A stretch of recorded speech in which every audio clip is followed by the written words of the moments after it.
Olá, cursistas! Hoje nós vamos começar o nosso módulo 2, a partir do que nós vimos no módulo 1 sobre o que é patrimônio.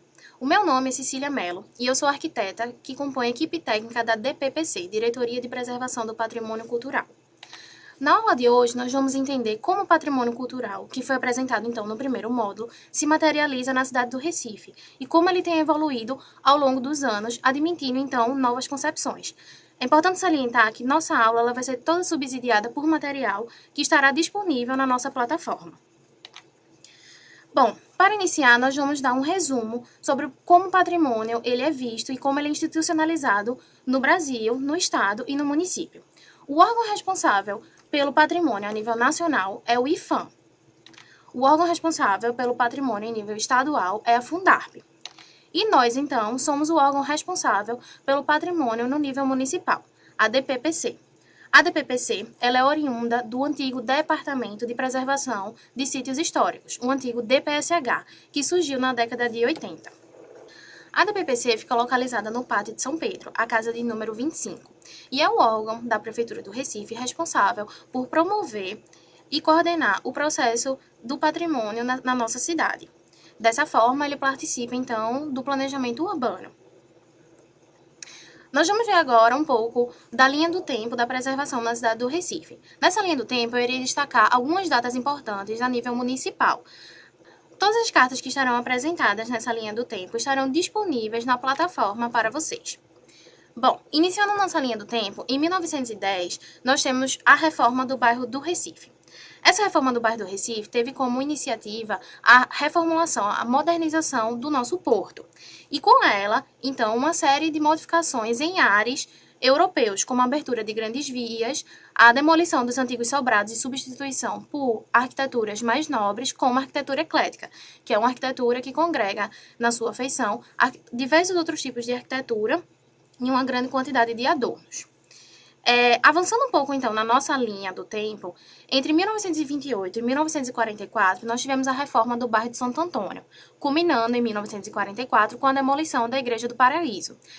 Essa, assim como a reformulação do bairro do Recife, também teve um caráter de modernização, com a abertura de duas grandes vias, como a Avenida Guararapes e a Avenida Dantas Barreto. Em 1973, nós tivemos, então, a finalização da Avenida Dantas Barreto e isso coincidiu com a criação do órgão estadual responsável pelo patrimônio, a Fundarp. Em 1978, um órgão ligado, então, ao Estado, a FIDEM, promoveu um estudo e um plano para a região metropolitana do Recife. E em 1979 surge, então, o Plano de Preservação dos Sítios Históricos do Recife, que deu origem à Lei das Zonas Especiais de Preservação Histórico-Cultural. Após a criação dessa lei, em 1979, em 1980 e em 1981, foram homologadas, então, as 33 zonas de preservação histórica cultural existentes hoje na cidade do Recife. Em 1984, como já mencionei, teve, então, a criação do Departamento de Sítios Históricos, que é o DPSH, e em 1989 nós tivemos uma lei que preservava os imóveis isolados de arquitetura eclética, que eu também já comentei com vocês aqui, nos bairros de Casa Forte e Pouso da Panela. Em 1996, nós tivemos a revisão da nossa lei de uso e ocupação do solo, e então, em 1997, nós tivemos a criação da Lei dos Imóveis Especiais de Preservação. Em 2000, então, nós tivemos a Convenção Europeia da Paisagem, que deu um novo olhar sobre o patrimônio e ampliou, então, o patrimônio que era até então já reconhecido. E em 2012, nós tivemos a criação de novos imóveis especiais de preservação. Em 2019, nós faremos, então, 40 anos do PPSH. E com ele, uma revisão de todo o patrimônio que nós tivemos institucionalizado na cidade do Recife até os dias de hoje. Bom, como eu falei no início da aula, nós vamos adentrar agora um pouco mais sobre o que é esse patrimônio na cidade do Recife. Hoje, nós temos dois tipos de preservação. Preservação por zonas, que são chamadas ZEP, Zonas Especiais de Preservação Histórico-Cultural, e os IEP, que são os Imóveis Especiais de Preservação. As ZEP são subdivididas em 4 categorias, e aqui nós trazemos exemplares, então, dessas categorias. Como exemplar de conjuntos antigos, nós temos aqui a ZEP 2, que é Apipucos. Como exemplar de edifício isolado, nós temos a Escola Rural Alberto Torres, que é a ZEP 16. E nesses dois exemplares que eu acabei de mencionar, nós já conseguimos perceber uma diferença na forma, na arquitetura delas. Aqui nós temos uma arquitetura um pouco mais antiga e aqui uma arquitetura recente, chamada arquitetura moderna. As ruínas, nós temos apenas um exemplar, que é o Arraial Novo do Bom Jesus, a ZEP 31. E em sítios, nós também temos apenas um exemplar, que é o Sítio da Trindade, a ZEP 1. Dessa forma, essas 33 zonas elas são divididas quantitativamente nessa numeração. 20 exemplares dessas zonas são de edifícios isolados, um exemplar é um sítio tombado, um é uma ruína e 11 compõem, então, conjuntos antigos, como o bairro do Recife, o bairro de Santo Antônio de São José e parte do bairro da Boa Vista. Agora, nós vamos conhecer um pouco mais sobre os imóveis especiais de preservação, os IEP, que foi uma lei posterior àquela, como eu já tinha falado anteriormente, promulgada em 1979, que foi classificada, então, em 1997. Essa lei, que preserva esses imóveis, ela preserva esses imóveis de forma isolada. São edificações que já estavam inseridas em contextos urbanos bastante alterados. E então, nós temos, nesse primeiro momento, a classificação de 154 imóveis. Aqui, nós trazemos alguns exemplares desses imóveis que foram classificados na primeira leva. Vocês conseguem ver aqui na imagem que nós temos exemplares com arquitetura um pouco mais tradicional, como o IEP 28, na Rua das Pernambucanas. Mas nós também temos exemplares de arquitetura um pouco mais recente, de arquitetura moderna, como, por exemplo, o IEP 2, que é a CELP, localizado na Avenida João de Barros, e também o imóvel localizado na Rua do Jiriquiti, que é o edifício residencial Barão de Rio Branco. Ambas as arquiteturas, ou diversos outros tipos, são importantes para a memória urbana, pois representam diferentes momentos de ocupação de nossa cidade. Bom, retomando um pouco a nossa linha do tempo, entre 1997 e 2012, nós não tivemos a classificação de nenhum novo imóvel de preservação. E então, a partir de 2012, nós tivemos uma participação popular clamando pelo seu patrimônio. E então, entre 2012 e 2014, nós tivemos a classificação de 4 novos exemplares. O IEP 155, representado pelas edificações do antigo Instituto Psiquiátrico, na Conde da Boa Vista, o Teatro do Parque, o antigo Colégio Marista, também na Conde da Boa Vista, e o Esporte Clube do Recife.